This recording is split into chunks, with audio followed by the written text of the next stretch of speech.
Hey everybody, this is Alex Merced from alexmerced.com, and what I want to do is talk about what is inequality.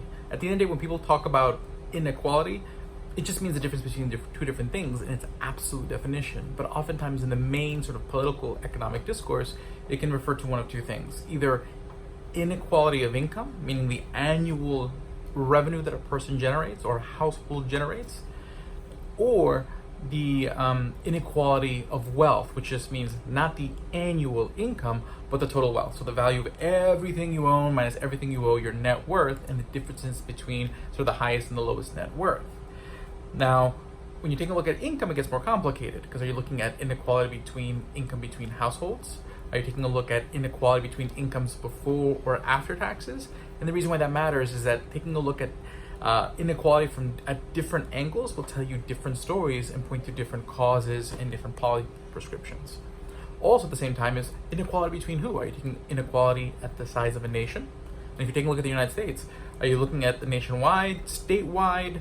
Are you taking a look at it globally, or inequality between one nation and another nation? All these different angles of looking at inequality will again tell you different things, which results in different conclusions. So when you're having a discussion of inequality, you got to really have a set discussion of what do you mean by inequality?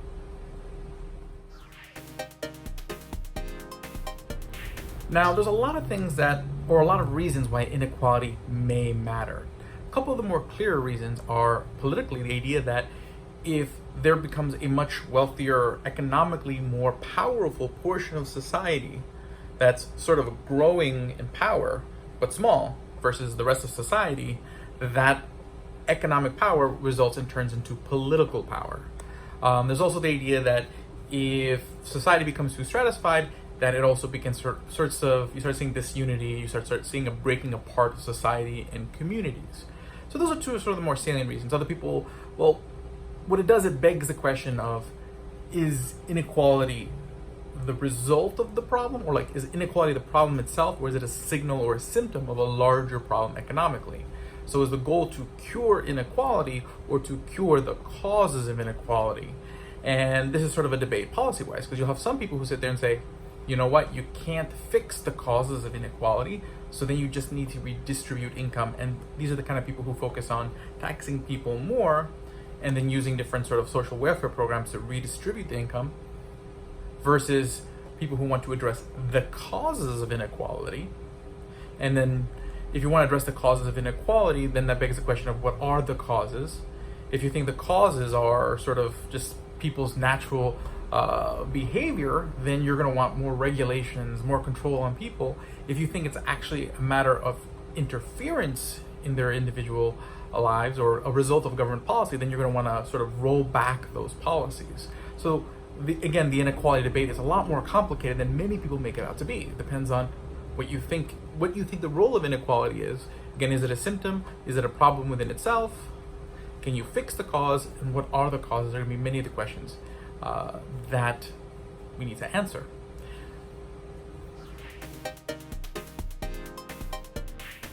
Full disclosure, I am a much more market-oriented individual. So my biases will be front and center. Well, I'll try my best to kind of make sure that we understand all points of view. But there are certain causes of inequality which are good. These are sort of the market causes. These are generally, typically sort of temporary. So for example, if a new industry, someone innovates and creates some sort of new product, well, they're not going to have a lot of competition in the beginning. They're going to be the only game in town because it's new. So they're going to have a much higher margin of profit. There are also the people who work for that company are going to have much higher incomes. So there's going to be inequality on the onset of that new industry. But this is a good thing, because that higher profit margin creates an incentive for other people to start businesses to compete with that business, because there's this huge prize in investing that capital. Then there's also an incentive for people to train to get the skills to work in this new industry because of that high income. Now, as more businesses get into that sector, as more people train to get those skills, that profit margin will shrink. That income sort of premium will shrink until basically it just kind of compensates you for the time to train and whatnot. So the idea is that inequality creates an incentive for people to kind of change their or to change their efforts or shift their efforts as far as their investments of capital and their labor towards sort of the new industries that need development, that need sort of innovation, so that way we're developing the industries of tomorrow. This is a good free market sort of level of inequality that's going to occur, because again, that inequality creates an incentive for people to shift their efforts to sort of the types of projects that are going to provide the most benefit to everybody else. So that's good inequality. And again, that is a normative statement, meaning I am proposing sort of a positive norm. And I want to point that out. I want to be honest about it, but that's sort of what I'm saying here. Okay, now let's talk about something else. So if natural inequality that kind of steers people towards different industries and investing in different industries and growing sort of market innovation is a good thing, well, ones that aren't doing that are possibly bad. So basically, is inequality that just exists oftentimes for exogenous reasons, oftentimes government policy. So basically, they're not happening because it's incentivizing anybody to do anything good. The inequality doesn't represent some sort of market preference saying, hey, you know what, we need more help over here, we need more capital, we need more labor over here. It just happens because of some sort of weird tax rule or several other things. So we're going to go through sort of the causes of that, because that creates sort of persistent inequality, not just temporary, hey, people jump into the market and reduces that inequality. More persistent, you can't get over it because the doors have been shut down because they're policy, and you can't innovate away policy. So that's a bad inequality. That does create that division in society, because as it persists, the people who are poor get poorer and the people who are rich get richer. And you'll see kind of why as we go through the next few bundle of causes. That's bad inequality, because that does have the effect of creating this sort of powerful economic political class and dividing society.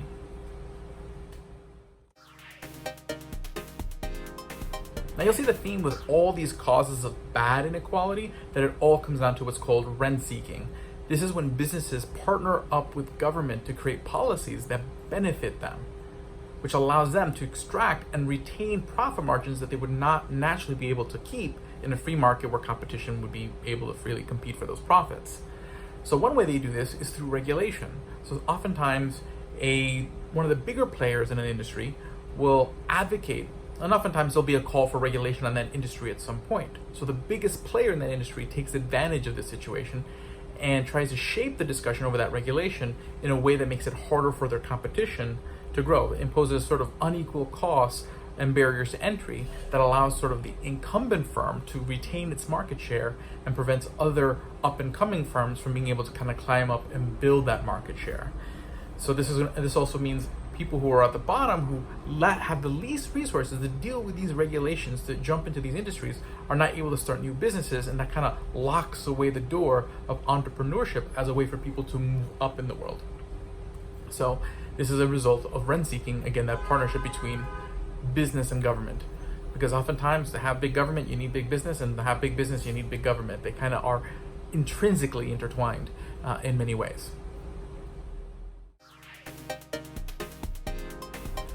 Once again, oftentimes very bad tax rules are the result of rent-seeking, of sort of special interests, not just businesses, but any kind of group that wants to misuse political power, seeking exemptions for themselves, whether it's in the form of a tax credit, a tax deduction, special tax rules that benefit specifically their sector, their firm, their industry.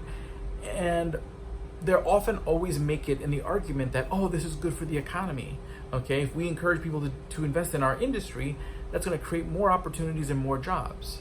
Although this assumes that capital wouldn't have gone somewhere else. So all this really does is steer capital towards particular industries, which prevents other industries from getting as much capital or being developed as they would have. And at the same time, it also allows certain firms to retain more economic power than they naturally would have in a more fair, open playing field that would exist without sort of all this sort of complex taxes and regulations that are often complex for a reason, to hurt some and benefit others.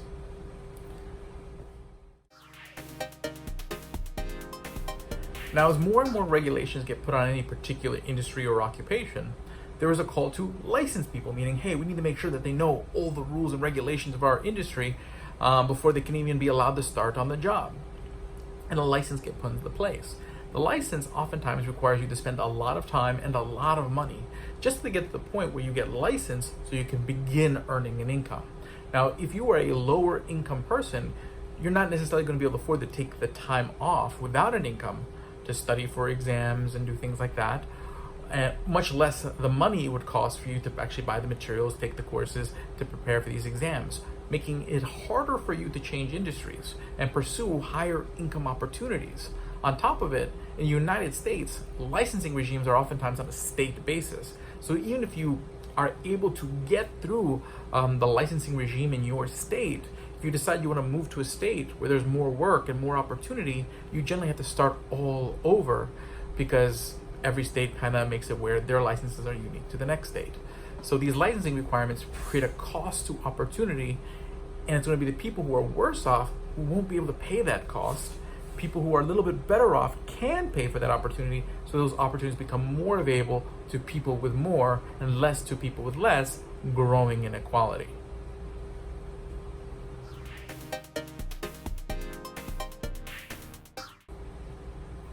Capital controls. There are lots and lots of regulations that are meant to protect people from making bad investments in the wrong companies, in the wrong stocks, the wrong bonds. But it's gotten to the point where it's basically neutered the market in the sense that the most high return investments are oftentimes when a company's first starting. So nowadays, with many of the rules that are in place, companies don't go public as early on as they used to because of the cost of dealing with all these regulations on public companies. So in that case, when a company goes public, they oftentimes already have grown to a huge size, which means the real opportunity to have a return on it has already passed for the most part, resulting in the only people being able to invest in the companies earlier on are wealthy accredited investors, while your non-accredited everyday investors can't get access to these opportunities. So if you're holding the best opportunities only for those with means, then they're going to grow their wealth quicker. And if you prevent people, and again, there's a saying, more risk, more reward. So if you take all the risk out of investing in the market, you take out all the reward for those who can't afford those better opportunities because you've priced them out.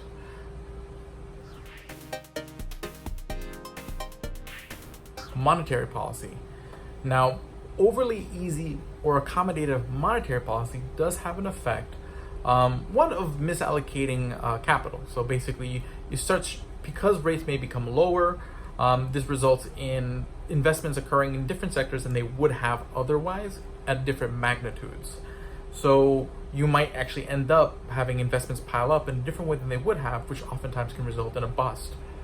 But even more pernicious is that if there's an inflationary effect, whether it's price inflation or other types of inflationary effects, you're going to see that hit's going to go to wages because everything gets more expensive. What happens? Your wages go less further, and it's people who are poorer who see most of their wealth reflected in wages. So when you tax people's wages more, when you regulate and result in the cost of things being more, when you create inflation that erodes wages, what are you doing is you're hurting people's wages, which is going to hurt disproportionately people who are in the poorest sectors of the economy the worst.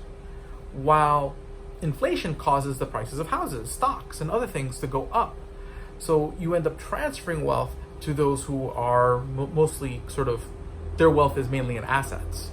So they're going to benefit from that inflation. So oftentimes inflationary and overly accommodative monetary policy creates a transfer from the bottom to the top. On top of the hit to wages that just natural tax increases and regulation costs create on our lives.